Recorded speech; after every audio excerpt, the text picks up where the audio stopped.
Hello everyone, welcome back to Pakistani reaction. आज हम जिस वीडियो पे रिएक्ट करने वाले हैं उसका टाइटल है 150 years of Tata history in 18 minutes। सबसे पहले तो इतनी हिस्ट्री को 18 मिनट्स में कवर करना बहुत बड़ी बात है। टाटा का नाम सुनते साथ ही सबसे पहले माइंड में नाम आता है सर रतन टाटा का। लेकिन ये जनरेशन से जो है ना वो सिस्टम आपको पता है चलता आ रहा होता है। इससे पहले भी कितने नाम होंगे जिन्होंने इस बिजनेस को एस्टेब्लिश किया, उसको प्रमोट किया, फिर आगे जो है ना ये बढ़ता जो है वो चला जाता है। और इनकी जितनी रिस्पेक्ट है, जितनी इनकी कंपनीज है, बहुत बड़ा नाम है, बहुत बड़ा कंट्रीब्यूशन है इनका इंडिया की जो इकोनॉमी में। बिल्कुल ऐसा ही है। तो डिटेल्स जो मुझे लगता है इतनी डिटेल्स आज हम फर्स्ट टाइम देखने वाले हैं, जो सारी हिस्ट्री रिलेटेड जो हम देखने वाले हैं। तो देख लेते हैं जी, करते हैं स्टार्ट। आज से 150 साल पहले एक छोटे से कॉटन ट्रेडर ने भारत को बदलने का सपना देखा, इस बात से बिल्कुल अनजान कि एक दिन उनका यही सपना एक ऐसे बिजनेस एम्पायर को जन्म देगा जो न केवल भारत को बदलेगा बल्कि करोड़ों भारतीयों के दिल को भी जीत लेगा। ये कहानी है टाटा ग्रुप की। इंस्पायर होने के लिए तैयार हो जाइए। ईयर 1839 जमशेद जी टाटा का जन्म होता है। 1858 में जमशेद जी अपनी एजुकेशन कंप्लीट करते हैं और अपने फादर के साथ मिलकर कॉटन ट्रेडिंग का बिजनेस करने लगते हैं। अगले 10 सालों में कई मुश्किलों के बावजूद उनका बिजनेस काफी बड़ा बन जाता है। लेकिन जमशेद जी केवल कॉटन को ट्रेड करके सेटिस्फाइड नहीं थे, वो खुद कॉटन से क्लोथ्स मैन्युफैक्चर करना चाहते थे। इसीलिए 1877 में उन्होंने नागपुर में एम्प्रेस मिल को सेटअप किया और मैन्युफैक्चरिंग चालू की। लेकिन एक प्रॉब्लम थी, वहां के वर्कर्स अपने काम के लिए ज्यादा सीरियस नहीं थे। ऑलमोस्ट हर दिन 20% वर्कर्स एब्सेंट हो जाते थे, हफ्तों की छुट्टी लेते थे और ज्यादा देर तक काम नहीं कर पाते थे। जमशेद जी ने इसके लिए एक इनोवेटिव सॉल्यूशन निकाला। उन्होंने वर्कर्स के लिए प्रोविडेंट फंड की स्कीम लॉन्च की। मतलब अब वर्कर्स को रिटायरमेंट के बाद पेंशन मिलने वाली थी। दूसरा, उन्होंने वर्कर्स का मेडिकल इंश्योरेंस करवाया और फाइनली फैमिली डेज और स्पोर्ट्स डेज जैसे इवेंट्स ऑर्गेनाइज करवाए। इन्हीं इवेंट्स में अच्छा परफॉर्म करने वाले वर्कर्स को सबके सामने रिवॉर्ड भी किया जाता था। इन सभी इनिशिएटिव से वर्कर्स काफी वैल्यूड फील करने लगे, जिससे उनके अटेंडेंस और परफॉर्मेंस दोनों काफी इंप्रूव हुई। इनमें से कई स्कीम्स इतनी फ्यूचरिस्टिक थी कि पूरी दुनिया में इन्हें तब तक किसी ने इंप्लीमेंट नहीं किया था।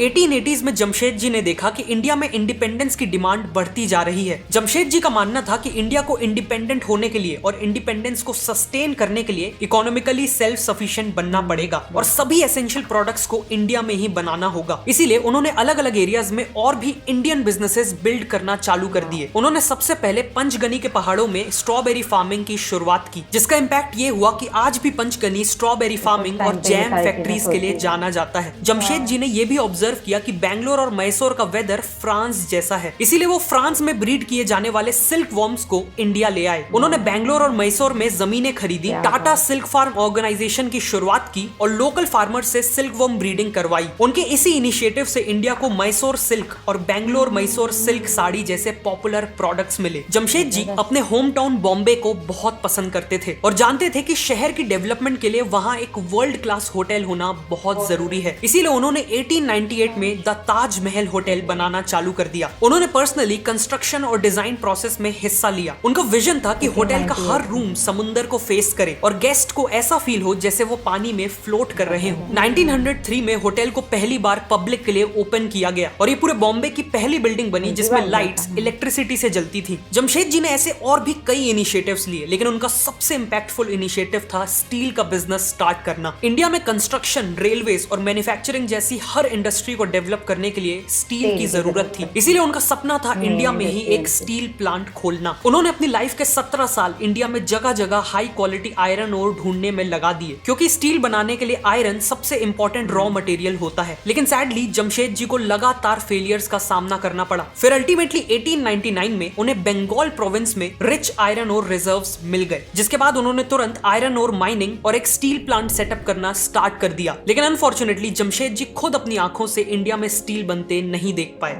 क्योंकि 1904 में 65 की एज में उन्होंने अपनी आखिरी सांसें ली। जमशेद जी का विजन और उनके ड्रीम्स इतने ग्रैंड थे कि उनके जीते जी उन सब का पूरा होना पॉसिबल नहीं था। इसीलिए उनके बाकी सभी ड्रीम्स को पूरा करने की रिस्पॉन्सिबिलिटी ली उनके बेटे दोराबजी टाटा ने। जमशेद जी का मानना था कि इंडिया साइंटिफिक रिसर्च और एजुकेशन में वेस्टर्न कंट्रीज से बहुत पीछे है। वो इंडिया में एक ऐसा इंस्टीट्यूशन एस्टेब्लिश करना चाहते थे जो यहाँ वर्ल्ड क्लास रिसर्चर्स और साइंटिस्ट प्रोड्यूस करे। इसीलिए दोराबजी टाटा ने मैसूर के महाराजा की मदद शहादत ली और 1909 में बैंगलोर में इंडियन इंस्टीट्यूट ऑफ साइंसेज को एस्टैब्लिश किया। Nobel laureate CV Raman IISc के फर्स्ट डायरेक्टर बने। आगे चल के IISc ने इंडिया के फर्स्ट सुपर कंप्यूटर परम और इंडिया के फर्स्ट इंडिजिनियस एयरक्राफ्ट द हंसा के डेवलपमेंट में इंपॉर्टेंट कॉन्ट्रीब्यूशंस किए। एजुकेशन के अलावा जमशेद जी ने इलेक्ट्रिसिटी जनरेट करने के लिए एक हाइड्रो इलेक्ट्रिक प्लांट का भी सपना देखा था। इस प्रोजेक्ट में गोवा महाराष्ट्र बॉर्डर में पड़ने वाले दूध सागर फॉल्स का यूज करके पावर जनरेशन किया जाना था। दोराब जी ने 7000 वर्कर्स को इन्वॉल्व किया और आर्टिफिशियल लेक्स, डैम्स और चैनल्स बनवाए। 1911 में प्लांट रेडी हुआ और पावर जनरेशन स्टार्ट हुआ। मुंबई की कई मिल्स और बिजनेसेस को इसी पावर प्लांट से पावर मिलना चालू हो गई और आज इसी कंपनी को हम टाटा पावर के नाम से जानते हैं। फाइनली जमशेद जी ने जो स्टील प्लांट का काम स्टार्ट किया था उसे पूरा करने की रिस्पॉन्सिबिलिटी भी दोराब जी टाटा ने ली। 1907 में उन्होंने एक लिमिटेड कंपनी स्टैब्लिश की और स्टील प्लांट के लिए 23 करोड़ का IPO अनाउंस किया। उस समय स्वदेशी आंदोलन के चलते केवल 2 हफ्तों में करीब 8000 लोगों ने इसमें इन्वेस्ट किया। कंपनी का नाम टाटा स्टील और आयरन कंपनी यानी टिस्को रखा गया और फाइनली 1912 में टिस्को से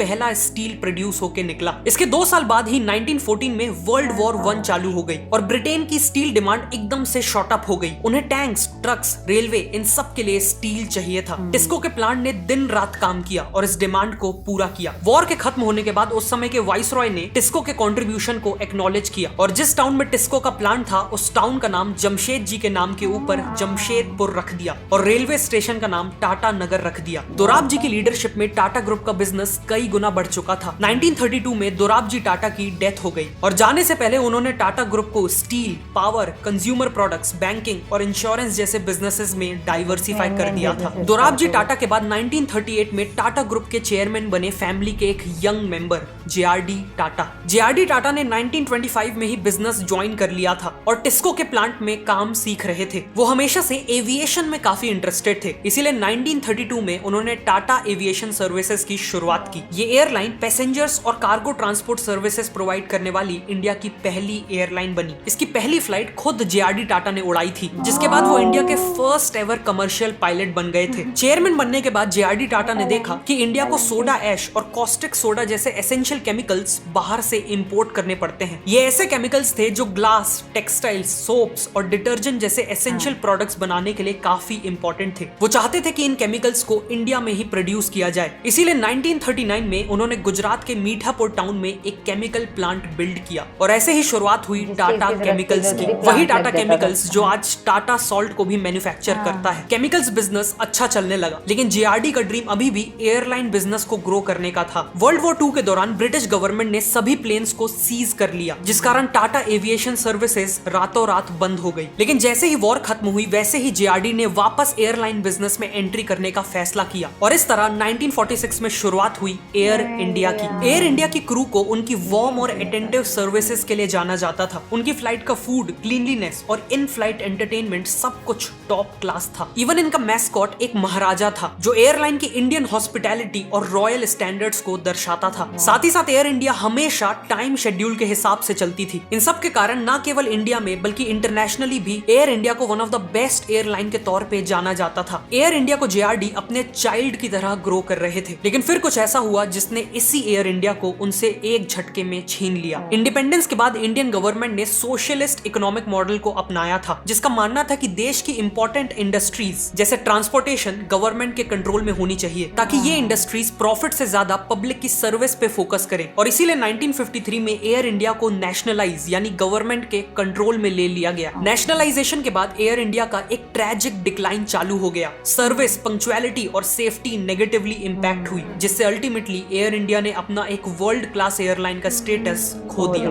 लेकिन एयर इंडिया के सेटबैक के बाद भी JRD टाटा ने टाटा ग्रुप को ग्रो करने में कोई कसर नहीं छोड़ी। उन्होंने देखा कि इंडिपेंडेंस के बाद भी देश में कोई भी इंडियन कॉस्मेटिक्स ब्रांड नहीं है, इसीलिए उन्होंने लैक्मे की शुरुआत की। लैक्मे एक फ्रेंच वर्ड है जिसका मतलब हिंदी में लक्ष्मी होता है। JRD ने डेलिबरेटली इस ब्रांड को एक इंडियन नाम नहीं दिया। उन्हें पता था कि इंडियन वुमेन फॉरेन ब्रांड से ऑब्सेस्ड थी और फॉरेन ब्रांड्स को ही हाई क्वालिटी मानती थी। इसीलिए लैक्मे नाम देकर उन्होंने इस कॉस्मेटिक्स ब्रांड को इंटरनेशनल लेवल की एस्पिरेशनल वैल्यू दी। लेकिन रियलिटी में लैक्मे का मतलब अभी भी इंडिया से डीपली कनेक्टेड था। इसके अलावा JRD ने जमशेदपुर में एक रेलवे इंजन्स बनाने वाली फैक्ट्री को खरीद लिया और शुरुआत की Tata locomotive and engineering company limited की, जिसे बाद में टेल्को कर दिया गया। इनिशियली टेल्को केवल रेलवेज के लिए स्टीम इंजन्स बनाती थी, लेकिन जेआरडी ने जल्द ही ट्रक मैन्युफैक्चरिंग में एक्सपैंड कर दिया। उन्होंने टाटा 407 ट्रक लॉन्च किया, जो अपने स्लिम और स्ट्रॉन्ग डिजाइन के लिए काफी पॉपुलर हो गए और इंटरनेशनल ब्रांड्स को बीट करते हुए इसने 70% मार्केट शेयर कैप्चर कर लिया। इंजन्स और ट्रक्स बनाने वाली इसी टेल्को कंपनी को आज हम सब टाटा मोटर्स के नाम से जानते हैं। बिजनेस के अलावा जेआरडी टाटा ने इंडिया को उसके सबसे कठिन वक्त में हेल्प की। 1962 की इंडो चाइना वॉर और 1965 की इंडो पाक वॉर के दौरान उन्होंने गवर्नमेंट को हर तरह के सपोर्ट का अश्योरेंस दिया। उन्होंने टाटा के इंजीनियर्स को दिल्ली भेजा ताकि वो देश को मिलिट्री इक्विपमेंट की मैन्युफैक्चरिंग में हेल्प कर सके। उन्होंने अपने एयर इंडिया का एक्सपीरियंस यूज किया और इंडियन एयरफोर्स के लिए 10 ईयर डिफेंस प्रिपेयर्डनेस प्लान भी बनाया। इस रिपोर्ट में सिग्नलिंग इक्विपमेंट, रेडार और स्पेयर पार्ट्स की रिक्वायरमेंट्स इंक्लूडेड थी। गवर्नमेंट और इंडियन एयरफोर्स को इस रिपोर्ट से बहुत मदद मिली। जेआरडी टाटा की इन्हीं कॉन्ट्रीब्यूशंस को देखते हुए प्रेसिडेंट ऑफ इंडिया ने उन्हें इंडियन एयरफोर्स में ऑनररी एयर कॉमोडोर की पोस्टिंग भी दी थी। 1991 तक जेआरडी टाटा ने टाटा ग्रुप की कंपनीज का नंबर 84 तक पहुंचा दिया था। 24,000 करोड़ का रेवेन्यू था और 2,70,000 एम्प्लॉइज थे। लेकिन अब 87 की एज में समय आ चुका था कि वो टाटा ग्रुप की कमान किसी और को सौंप दे। इसीलिए जेआरडी टाटा ने नए चेयरमैन के तौर पे टाटा फैमिली के एक प्रॉमिसिंग मेंबर को चुना और ये नए चेयरमैन थे सर रतन टाटा। चेयरमैन बनने से करीब 30 साल पहले 1962 तक सर रतन टाटा यूएसए में आर्किटेक्चर की पढ़ाई कर रहे थे कि तभी उन्हें जेआरडी टाटा का लेटर आया, जिसमें उन्हें इंडिया आके बिजनेस ज्वाइन करने को कहा गया था। रतन टाटा ने इंडिया आके टाटा स्टील को ज्वाइन किया और वहां एक नॉर्मल वर्कर की तरह काम स्टार्ट किया। उनके डेडिकेशन और बिजनेस टैलेंट को देखकर उन्हें एक के बाद एक बड़ी रिस्पॉन्सिबिलिटीज मिलने लगी। चेयरमैन बनने से पहले उन्होंने एम्प्रेस मिल को लॉसेस से निकालकर प्रॉफिटेबल बनाया था। टेल्को में एक मेजर लेबर अनरेस्ट को सक्सेसफुली रिजॉल्व किया था और टाटा की नेल्को कंपनी जो रेडियो और टेलीविजन वगैरह बनाती थी, उसका रेवेन्यू 3 करोड़ से बढ़ाकर 200 करोड़ किया था। जब 1991 में सर रतन टाटा चेयरमैन बने तो उन्हें पता था कि टाटा ग्रुप बाहर से देखने में तो अच्छा परफॉर्म कर रहा है, लेकिन रियलिटी में कई चीजों में वो पीछे छूट रहा था। उन्हें लगा कि हाई टेक्नोलॉजी जैसे कंप्यूटिंग और एआई में ग्रुप काफी पीछे है और ग्रुप ने बहुत समय से कुछ यूनिक भी नहीं किया है। वो टाटा ग्रुप के थ्रू इंडिया के लिए कुछ रिवॉल्यूशनरी करना चाहते थे। इसी माइंडसेट के साथ उन्होंने देखा कि इंडिया के पास ऐसी कोई भी कार नहीं थी जिसका डिजाइन से लेकर प्रोडक्शन तक सब कुछ इंडिया में हुआ हो। इसीलिए 1995 में रतन टाटा ने एक 100% इंडियन कार बनाने की ठान ली। एक ऐसी कार जो स्पेशियस, फ्यूचरिस्टिक, अफोर्डेबल और हाई माइलेज देती हो। लेकिन एक प्रॉब्लम थी, एक नया मैन्युफैक्चरिंग प्लांट सेटअप करने की कॉस्ट अराउंड $2 बिलियन थी, जो उस समय एक बहुत बड़ा अमाउंट था। इसीलिए टाटा मोटर्स ने जुगाड़ लगाया और ऑस्ट्रेलिया में निसान का एक पुराना प्लांट 1/5 कॉस्ट में खरीद लिया। इस पूरे प्लांट को डिसमेंटल करके इंडिया लाया गया और पुणे में रीबिल्ड किया गया। रतन टाटा ने खुद कार को डिजाइन करने में एक इंपॉर्टेंट रोल निभाया और फाइनली 1998 में कार को लॉन्च किया। ये एक इंडियन कार थी, इसीलिए इसका नाम रखने के लिए इंडियन से इंडी लिया गया और कार से का, और इन्हें जोड़कर बनी इंडिका, टाटा इंडिका। ऑटोमोबाइल के बाद रतन टाटा ने टेक्नोलॉजी पे फोकस किया। उन्होंने देखा कि टीसीएस का फोकस इंडियन कंपनीज को एडमिनिस्ट्रेटिव सर्विसेज जैसे डेटा एंट्री और बुक कीपिंग देने में था, जो बहुत ही बेसिक लेवल का काम था। इसीलिए रतन टाटा ने टीसीएस का फोकस एडमिनिस्ट्रेटिव सर्विसेज से शिफ्ट करके सॉफ्टवेयर सर्विसेज पे ले आया, जिसके बाद टीसीएस ने इंडिया की और इवन वर्ल्ड की बिगेस्ट ऑर्गेनाइजेशंस के लिए कस्टमाइज्ड सॉफ्टवेयर्स बनाना चालू कर दिए। रतन टाटा ने टीसीएस का आईपीओ भी लाया, जिससे कंपनी को एक्सपैंड करने के लिए फंडिंग मिली और इन्हीं स्टेप्स से आज भी टीसीएस इंडिया की बिगेस्ट आईटी कंपनी है। टीसीएस की सक्सेस के बाद सर रतन टाटा ने वापस टाटा मोटर्स पे फोकस किया। उन्होंने देखा कि इंडिया की मेजॉरिटी मिडिल क्लास पॉपुलेशन एक कार अफोर्ड नहीं कर सकती, इसीलिए पूरी फैमिली को मजबूरी में एक स्कूटर में कंजेस्टेड होके जाना पड़ता है, जो बहुत अनकंफर्टेबल और अनसेफ था। सर रतन टाटा का ड्रीम था इंडियन मिडिल क्लास को एक स्कूटर से कार में ट्रांजिशन करवाना। इसीलिए उन्होंने अनाउंस कर दिया कि वो एक ऐसी कार लॉन्च करेंगे जिसका प्राइस केवल 1 लाख रुपए होगा। 2009 में अपने प्रॉमिस को रखते हुए उन्होंने 1 लाख के प्राइस पॉइंट पे लॉन्च की टाटा नैनो। लेकिन अनफॉर्चुनेटली नैनो एक फेलियर साबित हुई। नैनो का सबसे बड़ा एडवांटेज था था उसका सस्ता प्राइस, पर यही उसका सबसे बड़ा डिसएडवांटेज बन गया। इंडिया में लोग कार को एक स्टेटस सिंबल की तरह देखते हैं। जिसके पास एक कार होती है उसे सक्सेसफुल माना जाता है, लेकिन नैनो के सस्ते प्राइस और उसके डिजाइन के कारण लोगों ने उसे world's cheapest car, match box और इवन कवर्ड ऑटो रिक्शा की तरह ब्रांड कर दिया। जहां दूसरे कार ओनर्स अपनी कार के कारण प्राउड फील करते थे, वहीं नैनो के ओनर्स अपनी कार के कारण एम्बैरेस्ड फील करते थे, और इसीलिए नैनो एक फेलियर साबित हुई। लेकिन टाटा मोटर्स ने इस फेलियर से कंज्यूमर बिहेवियर के बारे में बहुत कुछ सीखा, जो आज उनकी लाइनअप में देखा भी जा सकता है। आज टाटा मोटर्स टाटा ग्रुप की सबसे ज्यादा रेवेन्यू कमाने वाली कंपनी बन चुकी है। Finally sir Ratan Tata deeply चाहते थे कि इंडिया की कंपनीज को केवल इंडिया नहीं बल्कि पूरे वर्ल्ड में बिजनेस करना चाहिए, और इसीलिए फॉरेन मार्केट्स में एक्सपैंड करने के लिए उन्होंने एक के बाद एक फॉरेन ब्रांड्स को अक्वायर करना चालू कर दिया। जैसे टाटा मोटर्स को ग्लोबल लग्जरी मार्केट में एक्सपैंड करने के लिए उन्होंने जैक्वार और लैंड रोवर को अक्वायर कर लिया। ग्लोबल टी और कॉफी मार्केट में एक्सपैंड करने के लिए ब्रिटिश ब्रांड टेटली और यूएस ब्रांड 8 o'clock कॉफी को अक्वायर कर लिया। सिमिलरली टाटा की हर मेजर कंपनी जैसे Tata steel, TCS, Tata chemicals और IHCL ने भी एक्विजिशंस किए, और आज इन्हीं डिसीजंस के कारण टाटा ग्रुप का आधे से ज्यादा रेवेन्यू इंडिया के बाहर से आता है। सर रतन टाटा की लीडरशिप में टाटा ग्रुप ने जो अचीव किया उसकी लिस्ट बहुत लंबी है। चाहे वो टाइटन द्वारा वर्ल्ड की स्लिमेस्ट वॉच बनाना हो, टीसीएस का वर्ल्ड का one of the most powerful super computer बनाना हो, या फिर टाटा स्काई को लॉन्च करके टेलीविजन मार्केट को डिसरप्ट करना हो, ऑलमोस्ट हर एरिया में टाटा ग्रुप ने सक्सेस हासिल की। सर रतन टाटा का कहना है कि अगर तेज चलना है तो अकेले चलो, लेकिन अगर दूर तक चलना है तो सबको साथ लेके चलो। टाटा ग्रुप ने हमेशा इसी फिलॉसफी के साथ बिजनेस किया है। एक तरफ बड़ी बड़ी कंपनीज बनाई है तो वहीं दूसरी तरफ स्कूल्स, कॉलेजेस और हॉस्पिटल्स भी बनाए हैं। टाटा ग्रुप हमेशा अपने इन्वेस्टर्स, अपने एम्प्लॉइज, अपने कस्टमर्स और अल्टीमेटली अपने देश को साथ लेकर चला है, और इसीलिए आज उन्हें जितनी भी सक्सेस मिली है उससे कई गुना ज्यादा लोगों की रिस्पेक्ट मिलती है। ये कहानी थी टाटा ग्रुप की।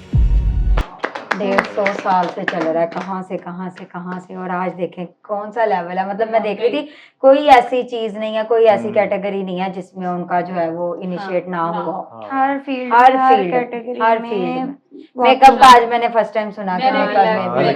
नाम तो बहुत फेमस है। हाँ, मेकअप भी अच्छा है, वो इसीलिए इंटरनेशनल सा नाम रखा ना उन्होंने, अट्रैक्ट करने के लिए। वैसे लक्ष्मी से लिया उन्होंने ये नाम जो है। बाकी ये जो है टाटा मोटर्स, इसका हमें थोड़ा बहुत पता था। बाकी इतनी सारी वो स्टार्ट से दिखा रहे हैं, जिस चीज की नीड होती थी उसकी फैक्ट्री, उसकी मिल लग गई, उसका प्लांट लग गया। बिजली बना रहे हैं, वो टी, कॉफी, प्लांटेशन, कपड़े, हर चीज। और सर जब सर रतन टाटा आए हैं बाहर से और उन्होंने सारा संभाला, ज्वाइन किया, तो उन्होंने देखे कितना प्रॉफिट में ले गए वो कंपनीज को। ये तो है 3 करोड़ का 200 करोड़ तक चली गई।